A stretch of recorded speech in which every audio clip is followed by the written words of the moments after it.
คนไทยของเขาก็คงจะใจจดใจจ่ออยู่ที่2 เรื่องเรื่องแรกก็คือเกี่ยวกับเรื่องน้ำเรื่องที่2ก็ตามชายแดนซึ่งโดยเฉพาะในช่วงนี้ก็ประดังเบซาเข้ามาถึงแม้จะมีการเจรจากู้จากันแล้ว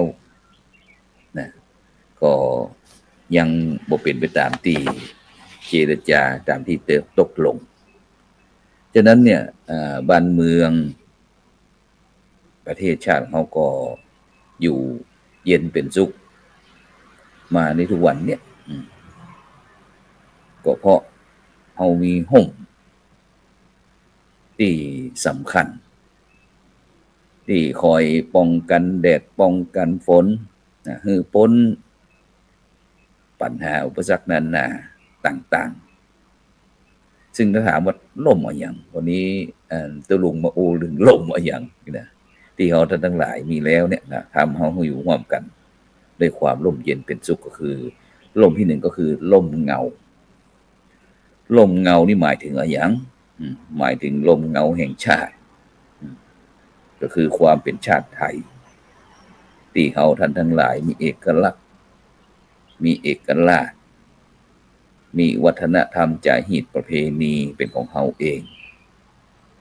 บ่ได้ตกเป็นเมืองขึ้นหรือว่าเป็นทาสของชาติใดหรือว่าเมืองใดเพราะอย่างก็เพราะพระมหากรุณาธิคุณแล้วก็พระปรีชาสามารถแห่งอดีตบุรพมหากษัตริย์ธิราชเจ้าของไทยทุกพระองค์จนถึงมาปัจจุบันเนี่ยจนถึงรัชกาลปัจจุบันก็คือพระบาทสมเด็จพระวชิรเกล้าเจ้าอยู่หัวฉะนั้นวันนี้เราเลยบอกว่าเราเกิดเป็นไทยบ่ใจทาสมีเอกราชที่ควรหวงแหนชาติศาสตร์กษัตริย์จัดว่าเป็นแกนนำไทยทั่วแคว้นสุขสันต์เมินมานี่คือลมเงาแห่งชาติอันเป็นเล่นเงาประเภทที่1ส่วนลมที่2ก็คือว่าลมเก้าหลายท่านหลายคนก็นึกไปถึงที่หมู่บ้านแห่งหนึ่งนะที่อยู่จังหวัดพิษณุโลกนะแต่ในลมเก้าก็ใจลมเก้าหมู่บ้านนั้นแต่หมายถึงลมเก้าหมายถึงเขาท่านทั้งหลายเนี่ยอยู่ภายใต้ลมเงาแห่งพระบรมโพธิสมภารของพระมหากษัตริย์ทุกพระองค์ที่ปกป้องคุ้มครองชาติไทยให้รอดพ้นจากภัยอันตรายทั้งหลายต่างๆทำให้เกิดความร่มเย็นเป็นสุขให้แก่เฮาท่านทั้งหลายที่อยู่ใต้ลมเงาแห่งพระบารมีนี่คือลมเก่าลมที่2ส่วนลมที่3ก็คือลมเย็นลมเย็นนี้หมายถึงอะไรอย่างหมายถึงอยู่สุขเย็นใจภายใต้แห่งพระพุทธศาสนาซึ่งเป็นศาสนาประจำชาติของไทยเฮาเป็นศาสนาคู่ชาติคู่บ้านคู่เมืองมาแต่โบราณกาลเป็นสมบัติประจำชาติไทยแม้ปัจจุบันเนี่ยบ่ได้บัญญัติไว้ในรัฐธรรมนูญฉบับปัจจุบันแต่ก็เป็นที่ฮู้เป็นที่ทราบเป็นพฤตินัยว่าเมืองไทยเป็นเมืองพระเมืองไทยเป็นเมืองพุทธเป็นดินแดนแห่งภากาสาวพัสต์พุทธศาสนาโลกรวมอยู่ที่ประเทศไทยนี่คือว่าความร่มเย็นเป็นสุขนะความร่มเย็นอยู่สุขเย็นใจที่หมู่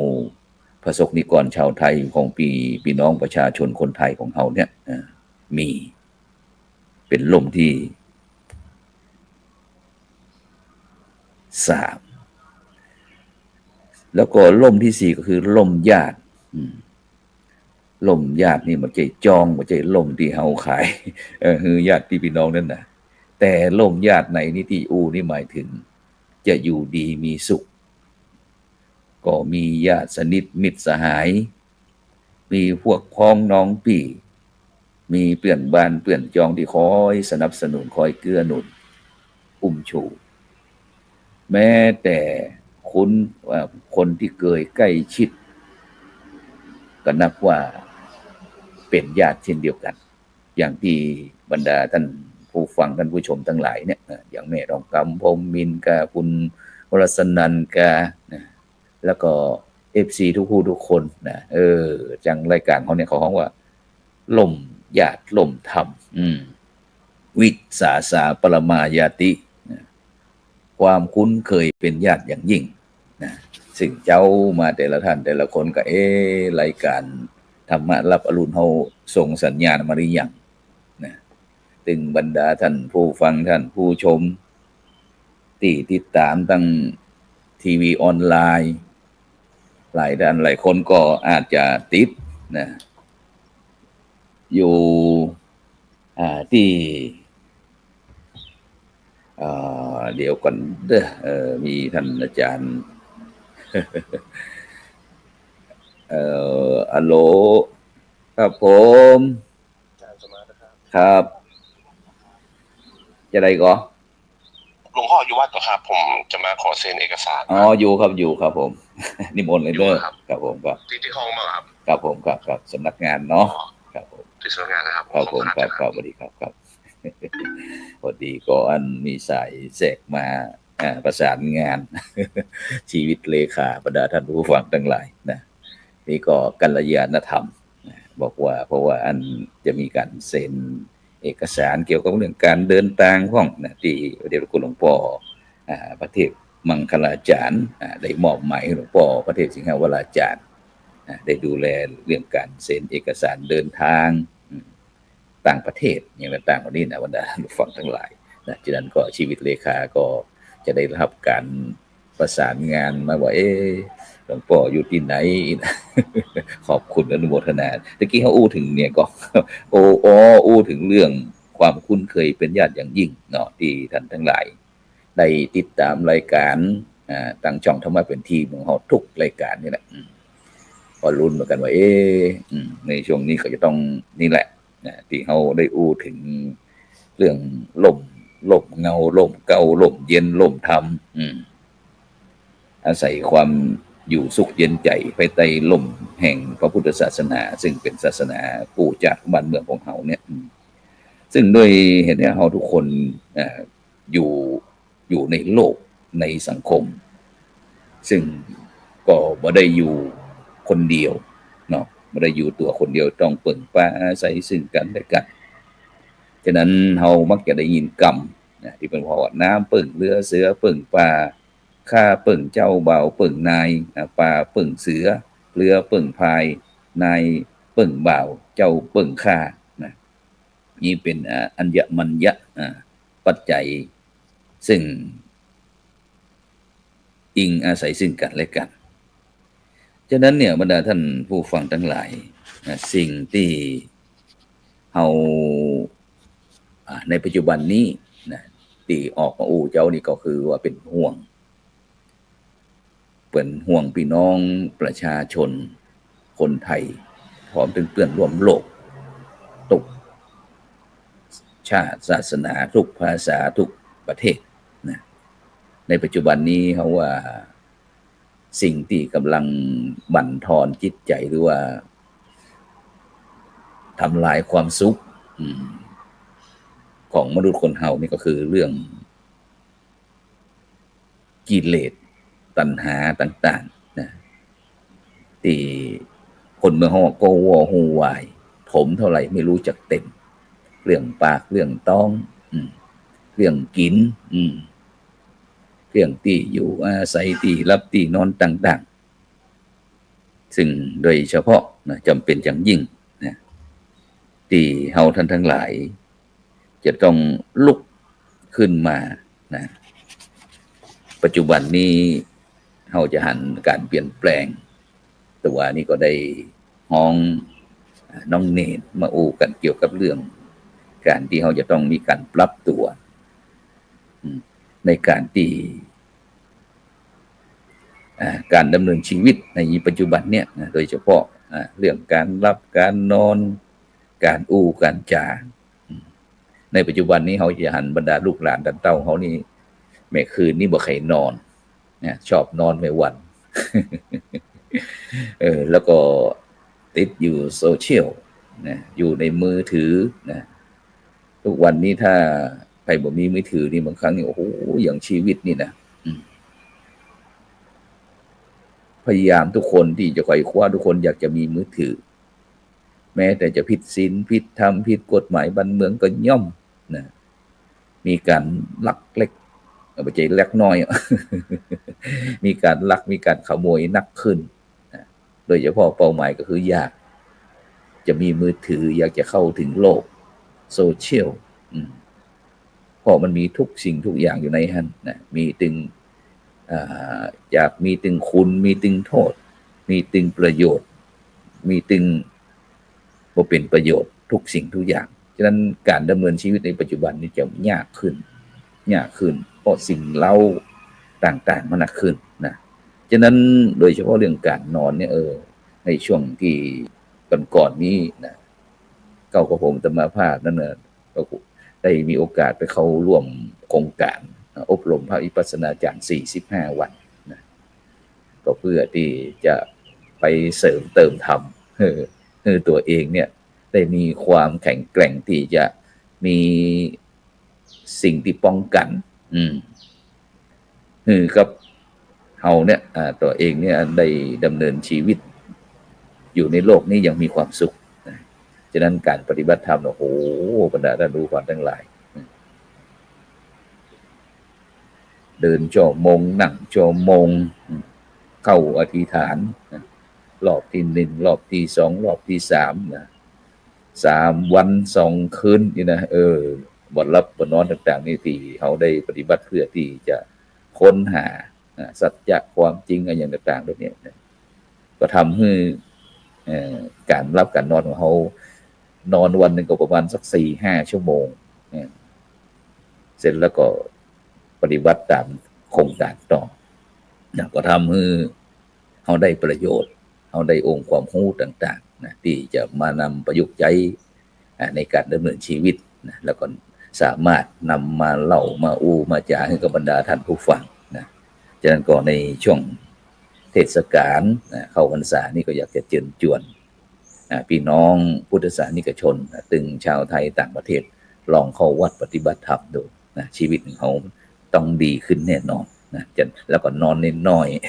ๆมันออกกำลังกายกำลังกายเนี่ยไม่ใช่ว่าจะต้องไปเล่นกีฬาอย่างเดียวออกกำลังกายก็คือเรื่องการอย่างเขาต้องดูเรื่องสภาพอายุตัวจะไปคือมันเกิดอายุ แต่ว่านี่อันได้หันนั่นพี่น้องคนไทยของเขาเนี่ยอันสูงอายุประมาณสัก70-80เพิ่นบอกว่าเพิ่นปั่นจักรยานวันหนึ่งก็ประมาณ30 กิโลจากให้ไขมันความดันเบาหวานต่างๆเนี่ยหายไปปุ๊บทิ้งไปหมดไขหัวแฝกยิ้มหันเขี้ยวขาวจั่วอีกนะพอใจก็กู้ชีวิตของเปิ้นนะก็เป็นนักปราชญ์นี่ก็เป็นทางเลือกที่ดีอย่างหนึ่งนะฉะนั้นก็นอนนิดหน่อยแล้วก็มันคิดมันทำมันพินิจพิจารณาในการดำเนินชีวิตบ่ฮือประมาทแล้วก็สิ่งนี้ก็ที่มันเกิดก็คือเรื่องความเสี่ยมนั่นก็คือนอนนักแล้วก็ความเสี่ยมที่2ก็คือว่าสภาสีลีแปลว่าอูนักคนเฮายิ่งอูนักก็ยิ่งพิษนักไม่ว่าจะเป็นพิษธรรมวินัยพิษใจหรือว่ามีโอกาสนักเพราะยิ่งอูนักตัวใดจุใกล้ตัวใดติฉินนินทานักตัวใดนะมันก็ผิดพลาดนักอันอย่างในปัจจุบันเนี่ยอย่างในสื่อเนี่ยนี่ว่าเป็นห่วงที่เขาเน้นนี่นะว่าพออูนักหลายท่านหลายคนก็อย่างโดยเฉพาะที่เป็นนักข่าวที่พยายามจะสื่อสารอะไรต่างๆเนี่ยจะต้องระมัดระวังโดยเฉพาะความมั่นคงของประเทศชาติของเขานะ จำเป็นแต่ท่านหลายคนก็ยังว่าฉันนี่เก่งอย่างนั้นอย่างนี้ต่างๆนี่จับกล้องมาถ่ายพวกในปัจจุบันนี่ยังต่างการไทยเฮาโอ้โหดีไซน์ลับผ่องสปายผ่องจีบะทะนะเพียงเฮายกกล้องไปถ่ายหันถ่ายนี่สักอย่างเนี่ยบรรดาท่านผู้ฟังทั้งหลายฉะนั้นจำเป็นอย่างยิ่งที่เฮาจะมีมือถือเนี่ยเนี่ยยังเป็นหล่อมาจากถึงจะ40กิโล40กิโล130กิโลต่างๆที่เราจะต้องคิดทุกสิ่งทุกอย่างการดำเนินชีวิตนะไม่ใช่ว่าจะต้องเหมือนกับนักข่าวบางจ่องบางเนี่ยพยายามจะเอาตรงนั้นตรงนี้มาโฆษณาอย่างก็เป็นผู้รู้เป็นนักรบไซเบอร์นะมันเนี่ยมันไม่ใช่ของจริงนะไซเบอร์อย่างเนี้ยมันก็แค่ตามยุคตามสมัยบ่ได้นะฉะนั้นจะต้องระมัดระวังเพราะชาติบ้านเมืองของเฮาหรือว่าพุทธศาสนาเฮาอยู่ได้เนี่ยในปัจจุบันเนี่ยเพราะความไม่ประมาทนะฉะนั้นจะต้องหูเต่าหูตันทุกสิ่งทุกอย่างนะบ่จำเป็นบ่ต้องนะปิดปากเอาไว้บ่จะดีกว่านินทาเจ้าบ้านนะเต่าจำเป็นนะถึงข่าวพูดแล้วไม่พูดมีแต่บูดกับเน่านะถึงข่าวเล่าแล้วไม่เล่ามีแต่เน่ากับบูดนะฉะนั้นสิ่งตัวนี้ก็สำคัญนะเพราะโดยเฉพาะในปัจจุบันเนี่ยจะขึ้นศาลจะตุกจะสุกก็เพราะนี่แหละคำพูดนี่แหละนะฉะนั้นจะต้องวิเคราะห์ก่อนที่จะวิจารณ์โบราณบอกว่าจงคิดทุกคำที่จะพูดแต่ไม่จำเป็นต้องพูดทุกคำที่เราคิดถ้าเราทุกคำที่เราคิดอาจจะติดคุกทุกครั้งที่เรานะฉะนั้นปัจจุบันนี้ปัดท่อนะเรื่องปากเนี่ยขึ้นเป็นคดีความขึ้นศาลนักหนาฟ้าป้านนะแม้แต่เก้ากับผมอาตมาภาพเองมันก็ต้องเป็นประธานศูนย์ไกล่เกลี่ยข้อพิพาทภาคประชาชนในปัจจุบันนี้นะแม้แต่แต่ศาลก็ยังบอกว่าจะต้องเอาวัดมาเป็นที่ไกล่เกลี่ยเป็นศูนย์ที่พบปะปรับตุกปรับสุขแลกเปลี่ยนเรียนรู้ด้วยกันฉะนั้นปากของคนเขานี่เป็นเป็นว่าเอาไว้เป็น3ลักษณะนะก็คือคูถาพานีแปลว่าปากที่มีกลิ่นเหม็นเหมือนส้วมแตกที่ไหนเกิดความแตกแยกที่หั่นคนหักกันก็เกลียดกันคนเป็นมิตรกันก็ต้องเป็นศัตรูกันเคยเป็นพี่เป็นน้องเปลี่ยนจองเปลี่ยนบ้านแตกแยกคนฮ้องว่าวาจามันขวานผ่าซากคูถาพานีส่วนลักษณะที่2บุพพานีแปลว่าวาจาที่มีกลิ่นเหมือนดอกไม้คือโดยความสัตย์จริงอย่างที่เป็นไปตกลงนัดปะกันทั้งฝ่ายรัฐบาลฝ่ายทหารนี่นะ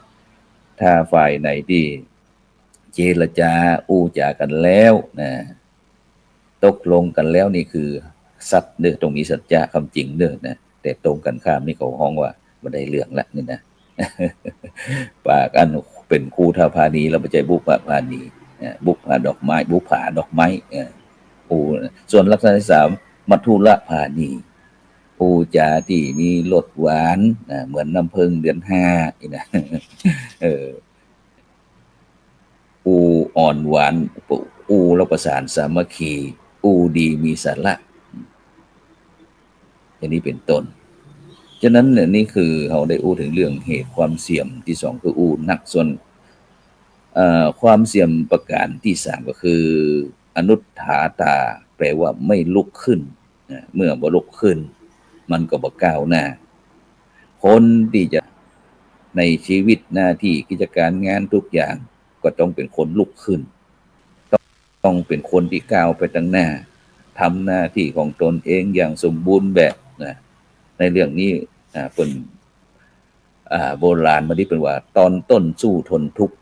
จะได้สุขเมื่อตอนปลายตอนต้นชอบสบายจะได้ร้ายเมื่อปลายมือเป็นสุขก็ต้องตุกลงทุนก่อนจะเป็นก้อนทีละน้อยก้อยผสมฉะนั้นคนที่ทำงานทำหน้าที่ได้เต็มเม็ดเต็มหน่วยตื่นแต่เจ้าอย่าง ทหารเขาบ่ได้รับได้นอนตื่นตลอดนะตื่นเจ้าได้งานหลายนะตื่นขวายได้งานน้อยตื่นขวายขยายตัวบ่ตันตื่นไกลขันหันได้รอบตัวนะฉะนั้นเนี่ยบรรดาท่านผู้ฟังทั้งหลายนะตื่นเอาได้ยินเนาะปัจจุบันนี้ก็ถ้าตามชนบทเขาก็จะได้ยินไก่อยู่นะถึงแม้เขาจะมีนาฬิกามีระฆังนะตามวัดตามวาติเก่งเก่งเก่งนี่บอกเวลานะแต่นาฬิกาไอ้ธรรมชาติตัวปุ๊กโอกอีโอกโอกไก่ขันแม่เจ้าตื่นแต่เจ้าจะมีโจกหรือว่าถ้าหลายคนก็อยู่บรรณาการเล็กๆน้อยๆนะมาเสริมมือกับบรรดาพ่อแม่พี่น้องพุทธศาสนิกชนนะตึงชาวไทยทางต่างประเทศนะทุกผู้ทุกคนนะที่ยังมีลมหายใจอยู่เขาก็ต่อสู้กันไปนะก็นี่อย่างที่เขาจะมาเสริมเติมธรรมเสริมสติเสริมปัญญากันก็นำมาอู้มาจากันนะฉะนั้นก็ในเจ้านี่ต้องขอบคุณอนุโมทนากับทุกท่านนะซึ่งแต่ว่านี่ก็ได้มีโอกาสเดินทางร่วมกับคณะกรรมการโครงการหมู่บ้านรักษาศีล5นะโดยการนำของพระเดชคุณหลวงพ่อพระเทพรัตนนายกประธานคณะกรรมการขับเคลื่อนโครงการหมู่บ้านรักษาศีล5พระเดชคุณหลวงพ่อพระเทพสิงหวราจารย์ดร.รองเจ้าคณะจังหวัดเชียงใหม่เจ้าอาวาสวัดพระสิงห์วรมหาวิหารนะก็พร้อมถึงคณะกรรมการศีล5คนเหนือของเฮาพร้อมถึงคณะอนุกรรมการก็เดินทางไปตรวจเยี่ยมนะคือกำลังใจกับโครงการหมู่บ้านรักษาศีล5นะที่บ้านจ่องลมอำเภอสูงเม่นจังหวัดแพร่นะแต่ว่านี้ความจริงวันนี้ก็จะต้องไปตรวจที่เมืองน่านนะแต่จากที่เมืองน่านนั้นน้ำท่วมนะก็เลยต้องเปลี่ยนขอย้ายไปเป็นปลายเดือนสิงหาคมเป็นวันที่29สิงหาคมนะฉะนั้นก็ต้องขอบคุณอนุโมทนานะพี่น้องพุทธศาสนิกชนนะที่ยังใฝ่หูใฝ่เฮียนใฝ่ธรรมดำเนินชีวิตตามปกติก็คือได้ร่วมงานเดินไปกับคณะสงฆ์แห่งประเทศไทยพร้อมถึงพี่น้องประชาชนคนไทยในโครงการหมู่บ้านรักษาศีล5นะที่ได้นำหลักศีล5หลักศีลหลักธรรมในทางพุทธศาสนามาประยุกต์ใช้ในการดำเนินชีวิตนะฉะนั้นก็ในช่วง2เดือนนี้นะพระครูโสพลในฐานะที่เป็นเลขานุการนะก็ได้ติดตามคณะกรรมการได้มีการติดตามตรวจเยี่ยมมีการประเมินเพื่อที่จะยกระดับฐานะของพี่น้องประชาชนทุกหมู่เหล่าเนี่ยนะคือโดยใจรักศีลธรรมในทางพระพุทธศาสนาเนี่ยคือพบกับความสุขที่แท้จริงและก็ยั่งยืนฉะนั้นในเจ้าวันนี้ก็ขอบคุณอนุโมทนาส่วนจังหวัดเชียงใหม่ของเขานั้นก็จะเป็นวันที่18นะ18สิงหาคม18สิงหาคมนี่บ้านไร่นะตำบลท่าผาอำเภอแม่แจ่มจังหวัดเชียงใหม่นี่ก็คือเป็นชุมชนดั้งเดิมเช่นเดียวกันนะซึ่งก็มีวิถีชีวิตนะที่หลากหลายโดยเฉพาะที่อำเภอแม่แจ่มนี่ผ้าตีนจกนี่นะดังขนาดนักเนี่ยแต่ว่าก็ติดประสานงานกับท่านอาจารย์ดร.พระครูปริยัติตยานุศาสตร์นะรองเจ้าคณะอำเภอแม่แจ่มบอกว่าเดี๋ยวก่อนที่18สิงหาคม17สิงหาคมนี่ก็คงจะลงพื้นที่ก่อนนะนี่ก็ในเมตตาของเด็จคุณหลวงพ่อพระเดชสิงหวราจารย์ก็บัญชาว่าเขาต้องไปก่อนเด้อนี่นะก็เพื่อก็คืนความสุขให้พี่น้องประชาชนเนี่ยบรรดาท่านผู้ฟังทั้งหลายนะฉะนั้นก็เจ้านี่ขอบคุณอนุโมทนากับทุกท่านนะที่ติดตามรายการทั้งเฟซบุ๊ก YouTube ถึงสถานีวิทยุเครือข่ายขึ้นสีขาวเจ้าประชา8จังหวัดภาคเหนือหรือว่า FM 104.50 เมกะเฮิรตซ์วัดไฟเห็นก็กินข้าวล้ำน้ำเหลวก็แล้วก่อนสำหรับเจ้านี้ก็ขอกล่าวคำว่าธรรมะรับอรุณสวัสดีขอเจริญพร